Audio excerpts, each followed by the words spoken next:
গণভোট সম্পর্কে সচেতনতা সৃষ্টিতে চট্টগ্রাম জেলায় গণভোটের প্রচার ও ভোটার উদ্বুদ্ধকরণের লক্ষ্যে কাজ শুরু করেছে জেলা প্রশাসন। এ লক্ষ্যে জেলা থেকে উপজেলা পর্যন্ত ডোর টু ডোর কাজ করার কথা জানিয়েছে প্রশাসনের পক্ষ থেকে। তবে সাধারণ মানুষের মধ্যে গণভোট নিয়ে আগ্রহ থাকলেও এ বিষয়ে আরও বেশি প্রচারণা প্রয়োজন বলে মনে করছেন অনেকেই। এ নিয়ে আরও জানাতে চট্টগ্রাম থেকে সরাসরি যুক্ত হচ্ছেন সহকর্মী মৃন্ময় বিশ্বাস। মৃন্ময়, গণভোট নিয়ে চট্টগ্রামের প্রচারণা কেমন আর সাধারণ মানুষের আগ্রহ কেমন, বিস্তারিত জানাবেন।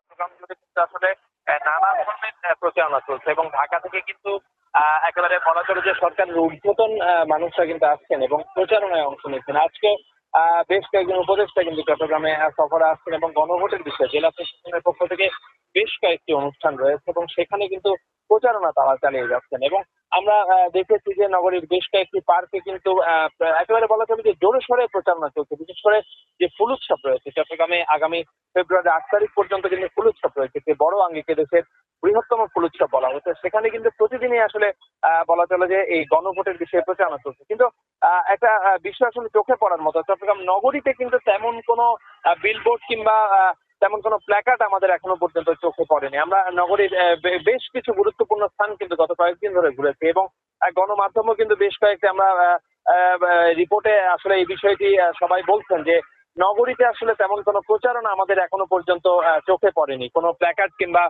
বড় কোনো বিলবোর্ডে কিন্তু এই ধরনের কোনো প্রচারণা আমরা এখনো পর্যন্ত দেখতে পাই না। সাধারণ মানুষের সাথে আমরা কথা বলেছি, তারা কিন্তু এই গণভোটের বিষয়ে খুবই বলা চলে যে আগ্রহী। কিন্তু তারা বলতে চাচ্ছেন যে তেমন কোনো প্রচারণার কারণে বিশেষ করে নারীরা আসলে তেমন কোনো কিছু তারা একেবারে ক্যামেরার সামনে বলতে পারছেন না। বিশেষ করে আমরা গত কয়েকদিন ধরে আসলে বিশেষ করে নারীদের কাছে জানতে চেয়েছিলাম যে এই গণভোটের বিষয়ে তাদের আগ্রহটা কেমন। তারা বলেছেন তারা যথেষ্ট পরিমাণ আগ্রহী, কিন্তু সরকারের যদি সদিচ্ছা থাকে কিংবা প্রশাসনের যদি সদিচ্ছা থাকে তাহলে আরেকটু আরেকটু আসলে জোরে সোরে যদি প্রচারণা করা যায়, সেক্ষেত্রে হয়তো সাধারণ মানুষ একেবারে যারা রাস্তায় খেটে খাওয়া মানুষ বলা চলে, তারা কিন্তু এই বিষয়ে একেবারে পুরোপুরি বলা চলে যে জানেন না বলেই চলে। তাই তারা বলছেন যে আরো জোরে সোরে যদি প্রচারণা চালা যায়, সেক্ষেত্রে হয়তো নির্বাচনের আর অল্প কিছুদিন বাকি আছে, সেক্ষেত্রে হয়তো সাধারণ মানুষ আরো বেশি জানবেন এবং সেক্ষেত্রে আসলে তারা ভোট দেওয়ার ব্যাপারে আরো আগ্রহী হয়েছে। তো এখন পর্যন্ত যে গণভোটের বিষয়ে চট্টগ্রাম থেকে আমার কাছে যে সর্বশেষ তথ্য আছে।